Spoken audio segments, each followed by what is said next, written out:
चला तर ऑर्डरची आळूची भाजी मी केली ती बघूयात आपण। ज्या गेट टुगेदरला दम आलू वगैरे होतं त्याच्यासोबत त्यांनी आळूची भाजीसुद्धा मागितली होती। फोडणीला मी मोहरी, थोड्याशा मेथ्या आणि कढीपत्ता घातलेला आहे। शिजून हाटून घेतलेला आळू आणि चुका असं एकत्र आहे, तर ते डाळीचं पीठ घालून हाटून घेतलेले आहे ते घातले। एकीकडे मी हरभरा डाळ, शेंगदाणे आणि मुळ्याचे काप शिजवून घेतलेले ते घातले। लाल तिखट घातलेला आहे, गोडा मसाला घातलेला आहे, चवीनुसार मीठ घातलेले, चिंचेचा कोळ आणि गूळ असं घातलेलं आहे मी। तर आणि पाणी घालायचं, हे सगळं घालून मिक्स करायचं आहे। भाजी थोडीशी स्लरी वाटली, किंचित पातळ वाटली तर पुन्हा डाळीचं पीठ पाण्यामध्ये कालून घालायचं आहे।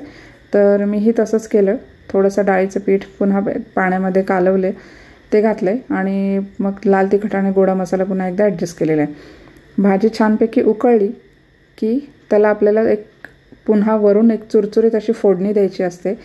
खूप छान लागते ती फोडणी वरून घातलेली।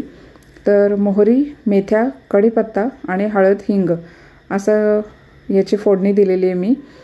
तर बघू शकता मस्तपैकी फोडणी बसलेली आहे। भाजी उकळल्यावरती रेडी झालेली आहे पॅक करायला। तर वेज स्नॅक्सचा कॉन्टॅक्ट नंबर आहे 9028369765।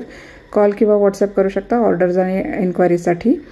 चवीनुसार मीठ जे आहे ते मी पुन्हा ॲडजस्ट करून पॅक केलेलं आहे। थँक्यू।